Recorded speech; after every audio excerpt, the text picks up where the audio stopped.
My brother cut me off without explanation. The reason he gave years later made it worse. We'd always been close. He was 5 years older, the kind of brother who taught me to ride a bike and threatened anyone who messed with me. When I got accepted to state university, he drove 8 hours to help me move into the dorms. Then, silence. He stopped answering my calls. My texts went unread for days, then weeks. When I finally reached him, he said he needed space and hung up. I was 19, confused and hurt. Our parents couldn't understand why. Mom kept saying he was probably just busy with work. Dad suggested I give him time. Time stretched into months, then a full year. I graduated without him there, got my first apartment, my first real job, went through a devastating breakup. All the moments I would have called him about, I faced alone. 5 years passed. Then, out of nowhere, he showed up at my apartment on a Tuesday evening. He looked older, tired. "Can we talk?" he asked. I let him in because despite everything, he was still my brother. He sat on my couch and stared at his hands for a long time. Finally, he said, "I cut you off because I was jealous." "Jealous of what?" I asked, genuinely baffled. "Of everything," he said. "You got to go to college. Mom and Dad paid your tuition, bought your textbooks, sent you care packages.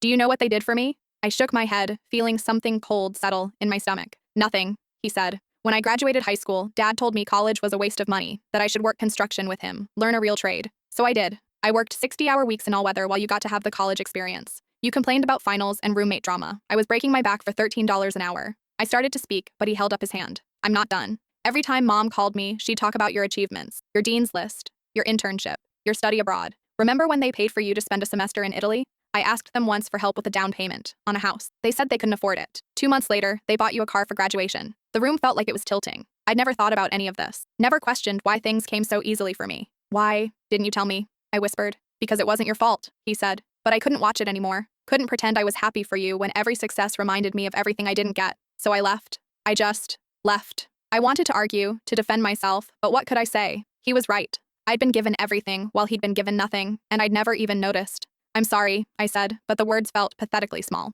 He nodded. "I know. I came here because I'm getting married next month. Vanessa thinks I should try to fix this before the wedding. She doesn't understand why I'd throw away my only sibling. Do you want to fix this?" I asked. He looked at me with an expression I couldn't read. "I don't know. Part of me wants my little sister back. Part of me can't forget that you got everything I wanted and didn't even realize it." We sat there in painful silence. He left 20 minutes later, saying he'd think about sending me an invitation. The invitation never came. I wasn't surprised, just sad. I called our parents that night and asked them point blank why they treated us so differently. Mom got defensive. Dad said I was being dramatic. They genuinely didn't see it, or chose not to. A year later, I heard through a cousin that my brother and Vanessa had a baby girl. I sent a gift to the address I found online. It was returned, no forwarding address available. That's when I understood what he'd known all along. Sometimes the cruelest thing isn't what people do to you. It's realizing you benefited from their unfairness and never said a word.